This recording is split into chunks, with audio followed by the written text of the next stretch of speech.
Students, today we are going to discuss one short composition on speech. Suppose for this year, for 2021, especially when the world is facing the corona pandemic, इस साल जब विश्व corona pandemic से जूझ रहा है तो ये क्वेश्चन आपके बोर्ड एग्ज़ाम के लिए बड़ा इम्पोर्टेंट बनता है। Corona virus and its impact, मतलब कोरोना से संबंधित कोई ना कोई क्वेश्चन किसी न किसी रूप में, चाहे वो स्पीच के रूप में हो, आर्टिकल के रूप में हो, या फिर कोरोना वैक्सीनेशन से संबंधित रिपोर्ट राइटिंग के रूप में हो, पूछा जा सकता है। तो यहाँ एक एग्जाम्पल देखिए। यू आर रमा/रमन, student of class 12th. Your principal has asked you to deliver a speech on the topic coronavirus and its impact in your school prayer assembly. Write a speech on it, not more than 100 words. ये जो question है वो speech का 6 marks के लिए पूछा जाता है। तो जैसा कि आप जानते हैं कि स्पीच के जो कंपोनेंट्स हैं, जो एलिमेंट्स हैं, जो आपको मेंशन करने हैं, सबसे ऊपर आता है टाइटल। कैपिटल लेटर में उसको लिखना है आपको, जो मैंने लिखा हुआ है यहाँ पे देखिए आप, corona virus and its impact. ये टाइटल क्वेश्चन में दिया हुआ होता है, आपको हूबहू लिखना है। तो ये बिल्कुल ध्यान रखना है कि इसमें स्पेलिंग मिस्टेक आपकी बिल्कुल भी होनी नहीं चाहिए, क्योंकि ऑलरेडी दिया हुआ है पेपर में, ठीक है। तो टाइटल आ गया। टाइटल के बाद में स्पीच में आपको लिखना होता है फॉर्मल एड्रेस। अब देखिए, दो तरीके से क्वेश्चन पूछे जाते हैं अगर आप पिछले कुछ सालों के पेपर देखें तो। एक क्वेश्चन आता है कि your principal has asked you to deliver speech on the given topic in your school prayer assembly. तो स्कूल प्रेयर असेंबली में जनरली प्रिंसिपल, टीचर्स और आपके जो कलीग्स, स्टूडेंट्स हैं, फ्रेंड्स हैं, वो सारे होते हैं, ठीक है। तो यहाँ पे फॉर्मल एड्रेस में आपने 3 कैटेगरी में इनको मेंशन किया है, प्रिंसिपल, टीचर्स एंड फ्रेंड्स। अब इनके आगे आपको एक एक एडजेक्टिव आपको ऐड कर देना है। तो आपने लिख दिया रेस्पेक्टेड प्रिंसिपल, टैलेंटेड टीचर्स। अब टीचर्स भी रेस्पेक्टेड है ही, लेकिन हमें इस चीज़ का ध्यान रखना है कि ये रिपीट नहीं होना चाहिए, है ना। एंड एंडियरिंग फ्रेंड्स, ये हो गया फॉर्मल एड्रेस। उसके बाद नेक्स्ट आता है introduction.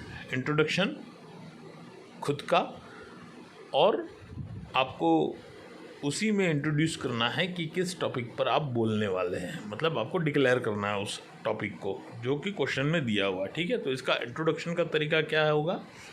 I Rama student of class 12th of government, जो भी नाम दे रखा है क्वेश्चन में, senior secondary school Punarvas colony Sagwara, stands to speak on corona virus and its impact. मैं रमा, कक्षा 12 की विद्यार्थी, विद्यालय का नाम फिर आपने बताया।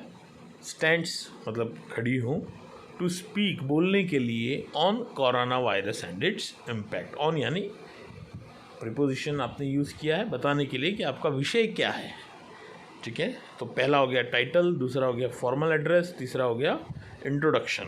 उसके बाद आता है डेवलपमेंट पार्ट, जिसके सबसे ज़्यादा वेटेज जो है वो होता है इसमें, ठीक है। तो डेवलपमेंट पार्ट को जनरली आपको क्या करना है कि 2 पैराग्राफ में, 2 आपका जो है वो इक्वल पैराग्राफ वो हो सकता है, मैं आपको उसको बांट देना है, ठीक है। जनरली जब मैं कहता हूँ डेवलपमेंट के 2 पैराग्राफ, मतलब आप इसको कह लो, डेवलपमेंट को डी कह दिया हमने, तो D1 एंड D2 समझने के लिए आप इसको ऐसा मान सकते हो।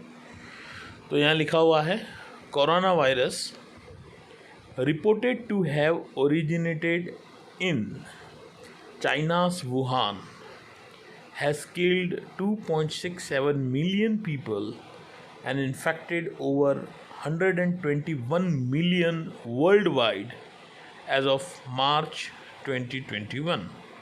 इसमें इंट्रोड्यूस किया है कि कोरोना वायरस जो है जो रिपोर्टेड हुआ है, जो पता लगा, जो चल रहा है, वो कहाँ ओरिजिनेट हुआ है, कहाँ से आया है? चाइनाज़ वुहान, चाइना के वुहान से। और इसने एज ऑफ मार्च 2021 मतलब मार्च 2021 के आंकड़ों के हिसाब से अब तक 2.67 मिलियन पीपल को इसके कारण से वो हैज़ किल्ड, मर गए हैं, ठीक है। And infected over 121 million world wide, और लगभग 121 मिलियन वर्ल्ड वाइड पूरे विश्व में इतने लोगों को इसने प्रभावित किया है। The new corona virus, the seventh known to affect humans, has been named COVID-19.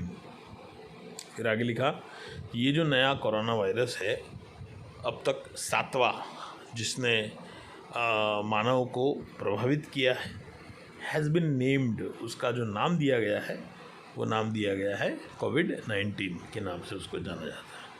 The WHO declared the virus and pandemic on 11th March 2020. World health organization, जिसको हम WHO शॉर्ट में हम लिखते हैं, उसने इस वायरस को एक पेंडेमिक यानी महामारी घोषित किया 11 मार्च 2020 को। तो ये थोड़ा सा हमने डेवलपमेंट 1 में इसको इंट्रोड्यूस कर दिया है ना। उसके बाद डेवलपमेंट 2 में थोड़ा हमने और डिटेल उसको लिखा। Common sign of infection include fever, coughing and breathing difficulties. मतलब हमने लिखा कॉमन साइन मतलब कुछ सामान्य से जो साइंस है, ठीक है, लक्षण जो है इन्फेक्शन के, उसमें क्या क्या चीज़ें इंक्लूड है? फीवर है, कफिंग है एंड ब्रीथिंग डिफ़िकल्टीज़, बुखार है, कफिंग की शिकायत है और ब्रीदिंग में समस्या है, श्वास लेने में दिक्कत है। इन सेवियर केसेस, कुछ और गंभीर मामलों में, इट कैन कॉज निमोनिया, इसके कारण निमोनिया भी हो जाता है। मल्टीपल ऑर्गन फेलियर, कहीं अंग जो है वो भी फेल हो जाते हैं, इंटरनल ऑर्गन्स, एंड डेथ, और मृत्यु भी हो रही है। It is contagious before symptoms appear, ये संक्रामित है ना। बिफोर सिम्टम्स अपीयर, सिम्टम्स के अपीयर होने से पहले पता भी नहीं लगता और व्यक्ति संक्रामित हो जाता है, और पता न चलने के कारण आगे वो और न जाने कितने को संक्रामित भी कर देता है, जब तक कि उसके खुद के लक्षण प्रकट होते हैं। And which is why so many people get infected, और इसी कारण से कई सारे लोग जो है वो इन्फेक्टेड हो रहे हैं। कारण यही है। The WHO recommends basic hygiene such as regularly washing hands with soap and water and covering your mouth with your elbow when sneezing and coughing. तो WHO ने, विश्व स्वास्थ्य संगठन ने रिकमेंड किया है, ठीक है, कुछ बेसिक हाइजीन, सामान्य से कुछ हाइजीन, ठीक है, साफ सफाई की, जो उसमें क्या है, such as regularly washing hands with soap and water, साबुन और पानी से निश्चित अंतराल में हाथों को धोते रहना। And covering your mouth with your elbow, और अपने मुंह को एल्बो से ढके रखना व्हेन स्नीजिंग और कफिंग, छींकते और खांसते वक्त।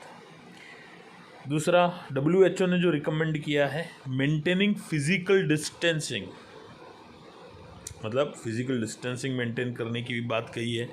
कीपिंग एटलीस्ट 1 मीटर या 3 feet between yourself and others, कम से कम आपके और दूसरों के बीच में 1 मीटर 3 फीट की दूरी WHO ने ये सुझाव रखा था। हालांकि कई देश अपने अपने ढंग से, ये तो WHO के द्वारा 1 मीटर कहा गया है, ठीक है। जैसे अपने भारत में ही ले लो, भारत 2 मीटर या 6 फीट की डिस्टेंस जो है वो मेंटेन करने की बात करता है, जस्ट दुगुना। WHO ने जो कहा है उससे दुगुना। ये आंकड़ा WHO के द्वारा जो सजेस्ट किया गया है उसका है, ठीक है, वो 1 मीटर है। Between yourself and others and avoid touching your face, eyes and mouths with unwashed hand. और कहा है WHO ने कि आपको अवॉइड करना है, ठीक है, आपको ध्यान रखना है, बचना है। टचिंग योर फेस, अपने चेहरे को, आईज आँखों को, एंड माउथ मुंह को टच करने से बचना है। विथ अनवॉश्ड हैंड, अनधुले हाथों से, बिना धोए हुए हाथों से, अनवॉश्ड। और लास्ट, इसके बाद डेवलपमेंट हो गया 2 पैराग्राफ में, उसके बाद हमें कंक्लूजन लिखना है, ठीक है। अब टॉपिक क्या है? टॉपिक है हमारा corona virus and its impact. तो हम कंक्लूजन ये लिखेंगे कि कोविड-19 has affected day to day life and is slowing down the global economy. कोविड-19 ने डे टू डे लाइफ को बहुत ज़्यादा प्रभावित किया है। And is slowing down the global economy, और जो ग्लोबल इकोनॉमी है उसको, पूरे विश्व की जो इकोनॉमी है उसको ये धीरा कर रहा है, स्लो कर रहा है, is slowing down. This pandemic has affected thousands of people. इस पेंडेमिक ने हज़ारों लोगों को प्रभावित किया है। कैसे? हु आर आइदर सिक, जो या तो बीमार है, और आर बीइंग किल्ड, या तो वो इसके कारण मारे जा चुके हैं, due to the spread of this disease, इस डिजीज़ के फैलने के कारण। तो इस तरीके से, और लास्ट में स्पीच में जो आता है वो होता है फॉर्मल थैंक्स। फॉर्मल थैंक्स में आपको 2 वर्ड में थैंक यू इतना लिखना है खाली, ठीक है। ये फॉर्मल थैंक हो गया। तो मैं फिर एक बार जो कंपोनेंट है स्पीच के उसके बारे में कहूँ, सबसे ऊपर आएगा टाइटल, उसके बाद आएगा सेकंड फॉर्मल एड्रेस, उसके बाद में आएगा इंट्रोडक्शन, तीसरा, चौथा डेवलपमेंट, पांचवा कंक्लूजन, और लास्ट में आपका है फॉर्मल थैंक्स। तो इस तरीके से हमें दिए गए टॉपिक का स्पीच जो है, ठीक है, वो लिखना होता है। कुछ और टॉपिक्स भी हम देखेंगे। स्पीच और आर्टिकल जब हम लिखते हैं, इन दोनों कंपोजिशन में कहाँ कितना क्या फ़र्क है, उसको भी हम कंपैरेटिवली देखेंगे, पढ़ेंगे, ताकि वो चीज़ आपके क्लियर हो जाएगी। All the best. Thank you.